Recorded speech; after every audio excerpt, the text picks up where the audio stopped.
दैनिक भास्कर में 4 दिसंबर 2024 को current affairs में जो न्यूज़ छपी है उसमें कैरियर ऑप्शन में दिया गया है कि पौराणिक कथाओं में जिनकी रुचि है वे माइथोलॉजिस्ट बन सकते हैं। माइथोलॉजिस्ट वह व्यक्ति होता है जो विभिन्न सभ्यताओं के पौराणिक कथाओं की वंदतियों और कहानियों का अध्ययन करता है। यह अध्ययन धार्मिक ग्रंथों, लोक कथाओं, ऐतिहासिक घटनाओं और सांस्कृतिक परंपराओं से जुड़ा होता है। भारत जैसे देश में जहाँ विविधता में एकता की परंपरा है, माइथोलॉजिस्ट का काम और भी महत्वपूर्ण हो जाता है। बता दें कि माइथोलॉजी केवल कहानियों का संग्रह नहीं है, बल्कि यह समाज की जड़ों को समझने और वर्तमान समस्याओं का समाधान खोजने का जरिया भी है। आधुनिक समय में फिल्मों, टेलीविज़न और किताबों में मिथकों का व्यापक उपयोग होता है। इसके अलावा माइथोलॉजिस्ट सांस्कृतिक कार्यक्रमों और इंटरनेशनल लेवल पर भी सलाहकार के रूप में काम करते रहते हैं। यदि आपको पौराणिक कथाओं, कहानियों का विश्लेषण और संस्कृति के प्रति गहरी रुचि है, तो माइथोलॉजिस्ट बनना आपके लिए एक बहुत ही सुनहरा अवसर हो सकता है, उत्कृष्ट करियर हो सकता है। किन किन सेक्टर में ये लोग काम करते हैं? तो मीडिया में काम करते हैं, शिक्षा और अनुसंधान, टूरिज्म और म्यूज़ियम क्यूरेशन, लेखन और प्रकाशन। मीडिया में फिल्मों, वेब सीरीज और टीवी के लिए स्क्रिप्ट राइटिंग में, एनिमेशन और ग्राफिक नावल के लिए कंटेंट तैयार करते हैं। शिक्षा और अनुसंधान में विश्वविद्यालय में माइथोलॉजी पढ़ाना, शोध कार्य करना और किताबें लिखना। टूरिज्म और म्यूज़ियम क्यूरेशन में सांस्कृतिक और धार्मिक स्थलों के लिए गाइड और सलाहकार के रूप में ये कार्य करते हैं। संग्रहालयों में प्रदर्शनियों के लिए सामग्री तैयार करते हैं। लेखन और प्रकाशन के क्षेत्र में पौराणिक कथाओं पर आधारित किताबें, आर्टिकल्स और ब्लॉग्स लिखते हैं। बच्चों के लिए लोक कथाओं पर आधारित कहानियाँ तैयार करते हैं।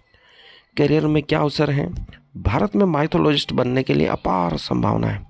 यह पौराणिक कथाओं का समृद्ध इतिहास रहा है जो आज भी लोगों के जीवन में महत्व रखता है। रामायण, महाभारत, पुराण और लोक कथाओं की विस्तृत श्रृंखला शोध के लिए अद्भुत सामग्री प्रदान करती है। प्रमुख कार्य क्षेत्र क्या हैं? तो धार्मिक संस्थाएं जैसे धार्मिक ग्रंथों की व्याख्या और अनुवाद कर सकते हैं। पब्लिकेशन हाउस के लिए पौराणिक कथाओं पर आधारित उपन्यास लिख सकते हैं, किताबें लिख सकते हैं और कॉमिक्स लिख सकते हैं। जैसे अमर चित्र कथाओं में भारतीय परंपरा की कहानियाँ सुनाई गई, लिखी गई, तो उसको बच्चे आसानी से समझ और हमारी परंपराओं को अनुभूत कर सकें। पब्लिकेशन हाउस जो कि पौराणिक कथाओं पर आधारित उपन्यास, किताबें और कॉमिक्स लिखते हैं जिनको खूब पढ़ा जाता है। फिल्म इंडस्ट्री में बाहुबली और आदिपुरुष जैसी फिल्मों की स्क्रिप्ट राइटिंग और बैकग्राउंड स्टोरी तैयार करने के लिए भी माइथोलॉजी का उपयोग किया गया। पढ़ाई के क्या अवसर हैं? शैक्षणिक योग्यता, इतिहास, साहित्य, संस्कृति या धार्मिक अध्ययन में स्नातक या परास्नातक होना आवश्यक है।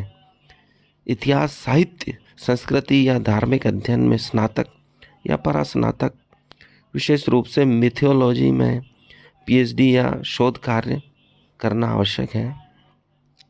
जरूरी स्किल्स, गहरी अध्ययन क्षमता होनी चाहिए और शोध करने का जुनून, क्योंकि ऐतिहासिक पौराणिक चीज़ें ग्रंथ होने से उनका शोध वर्तमान संदर्भ में करना आवश्यक है ताकि आधुनिक पीढ़ी उससे जुड़ सके। विभिन्न भाषाओं का ज्ञान होना भी आवश्यक है, खासकर संस्कृत, हिंदी और क्षेत्रीय भाषाएं। तभी आप उनके ग्रंथों, पुराणों को पढ़कर हमारा माइथोलॉजी को तैयार कर सकेंगे।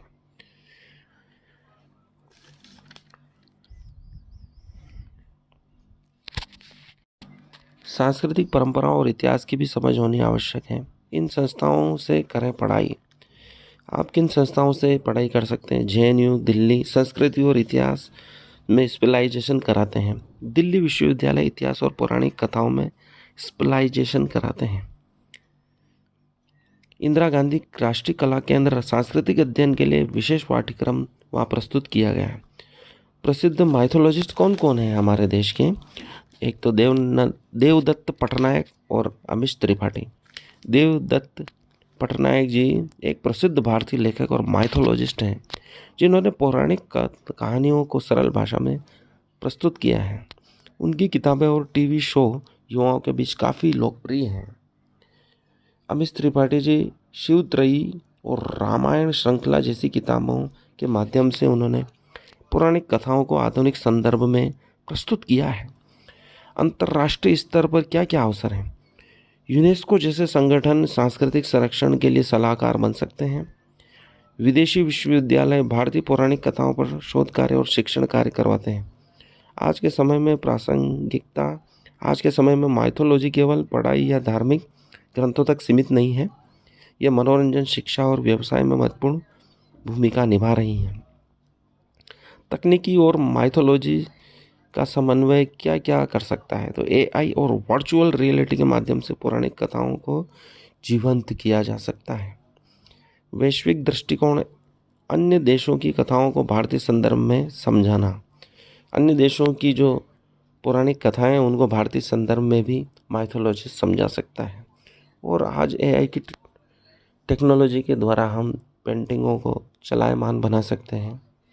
कितनी ही सुंदर स्कान है।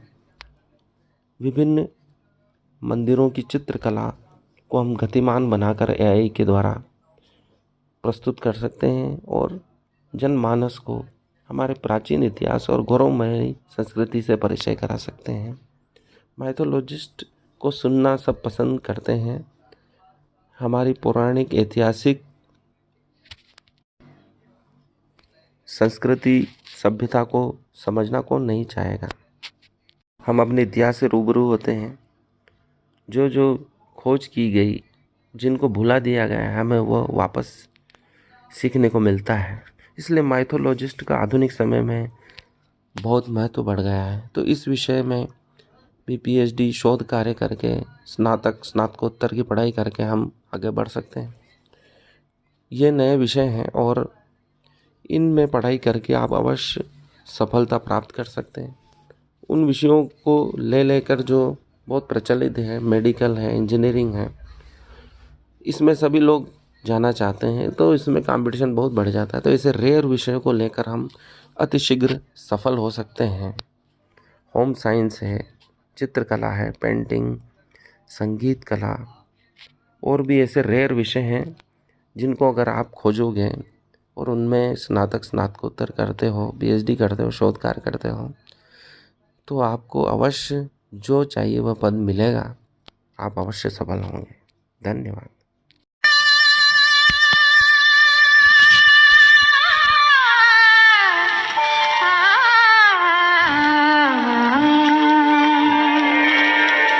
माता सरस्वती शारदा।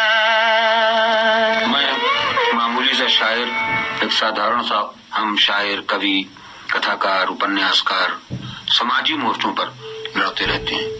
एक शेर सुनिए। मेरी हिम्मतें भी झुकी नहीं, मेरे शौक अब भी बुलंद हैं। मुझे हार जीत से क्या गरज, मेरी जंग थी मैं लड़ा किया। हमारा काम लड़ना है, फैसला तो जिंदगी करती है कि हारा कौन और जीत किसकी हुई। इस एक दिन की जीत और एक दिन की हार का सामना हम कलाकारों को करना पड़ता है। हमारा कर्तव्य ही है संघर्ष करना और बदलते हालात में संघर्ष की नई परिभाषा करना। चांद अकेला